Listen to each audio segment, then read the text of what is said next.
So what is up, guys? Nick here, helping you to master your technology, and welcome to the iPhone 15 Plus versus the iPhone 14 Pro Max comparison video. We're going to discuss the value of each and which to buy.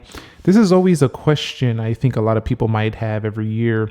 Should I just get this last year Pro Max, or should I go with the current Plus model? Because honestly speaking, they're both around the same price point. Now for the colors, you can get this in this black color option here.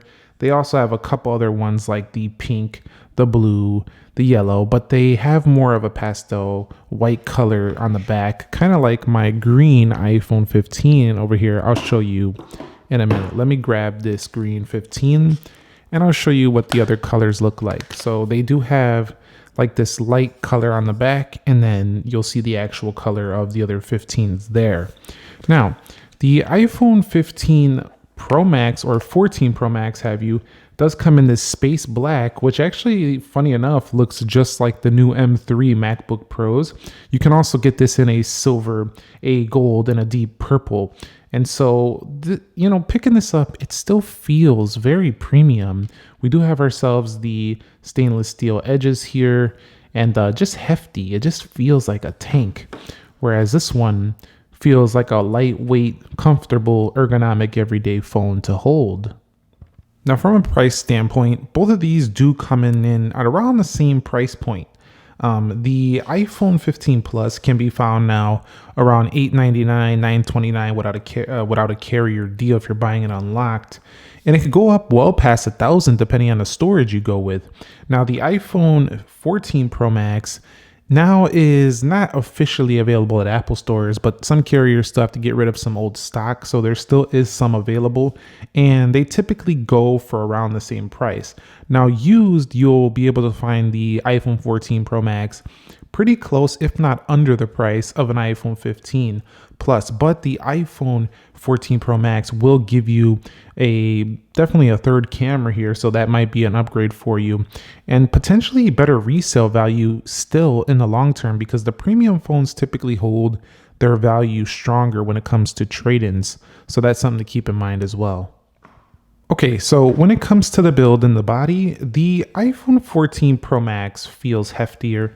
It feels like a more premium phone, and it definitely feels thicker to hold.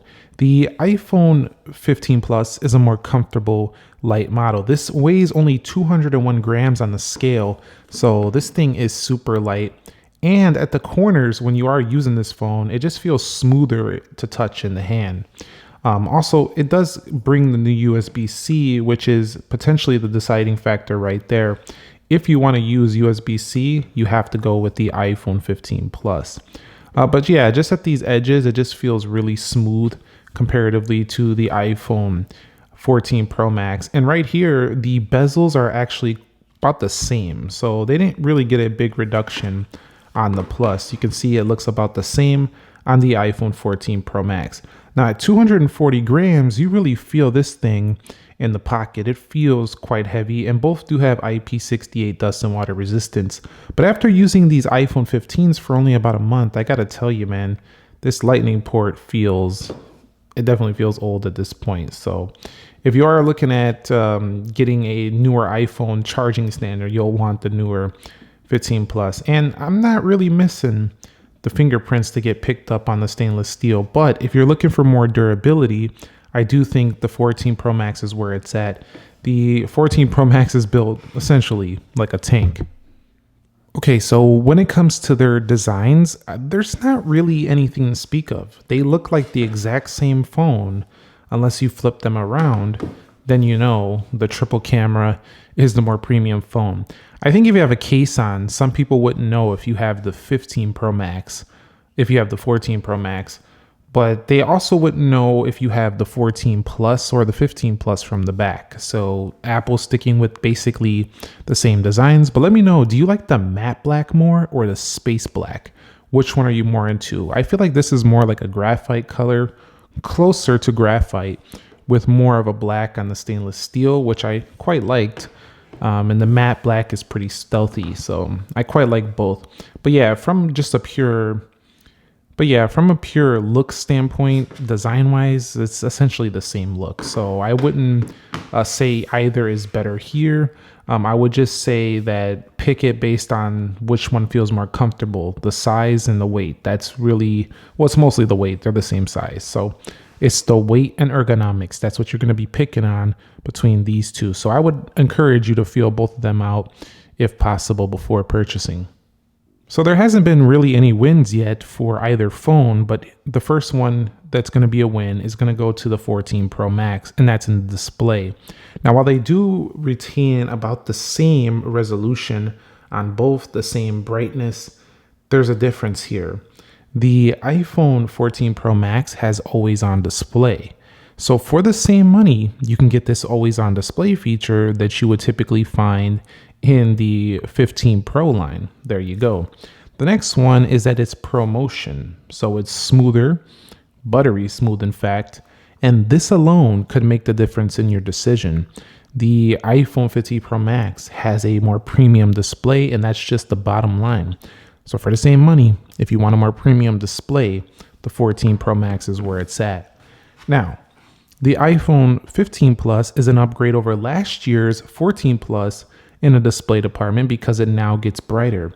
This thing can actually hit 2000 nits of brightness just like this phone, and both of these do have the ceramic shield. The bezels, again, not reduced like on the 15 Pro Max, but you do have the same aspect ratio, the same resolution at 460 pixels per inch. And so for me, oh, I was touching the screen over here, preventing it from moving, but the 15 Plus over here, definitely a really nice display as well. You can't really go wrong either. And one of the major upgrades for the base models is that you now have the dynamic island.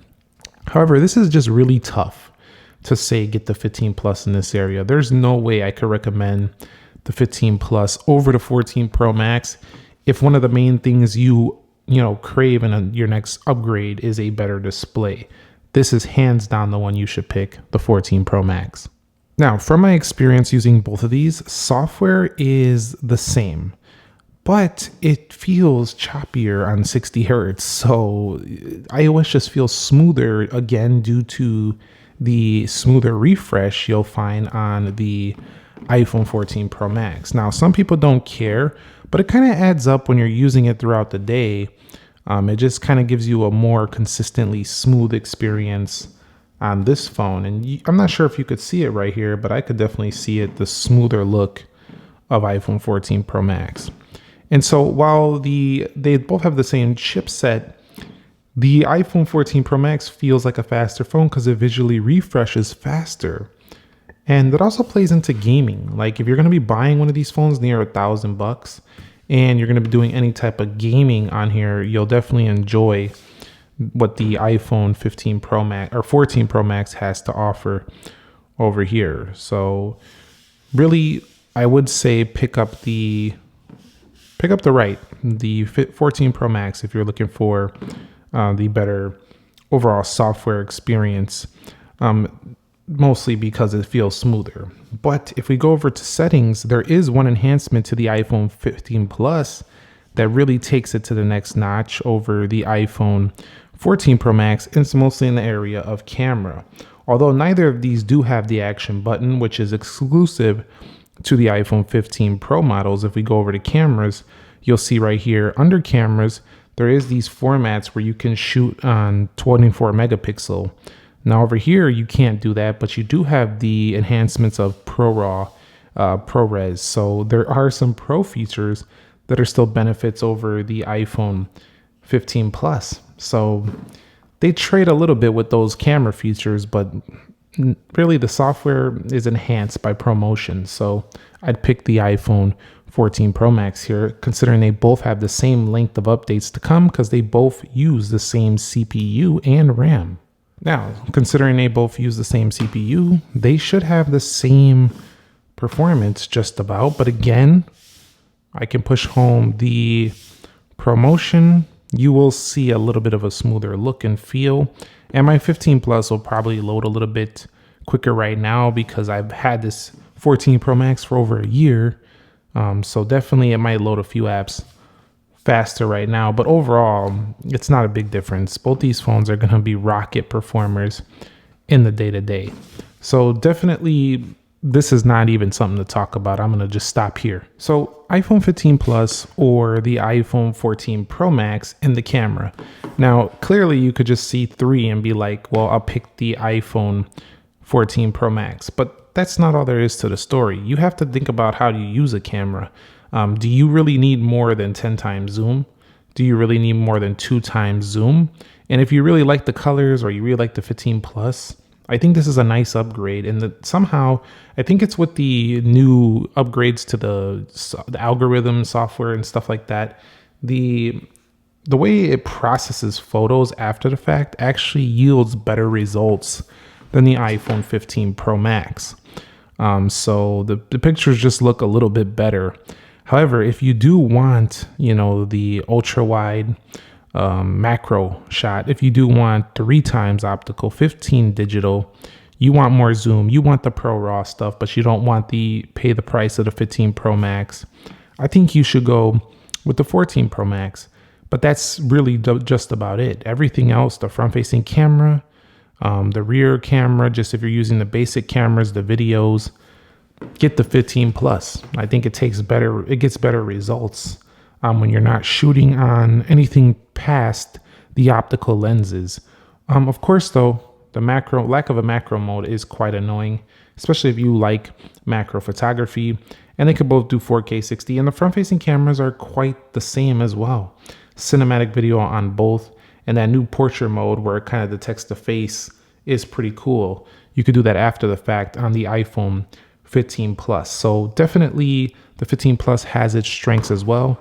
But I would say literally if you're setting this thing up on a tripod and using the extra zoom and the extra RAW, that's when you should pick the iPhone 15 or 14 Pro Max. But if you're looking for just the overall better results and easier to use camera, I would pick the iPhone 15 Plus in this scenario.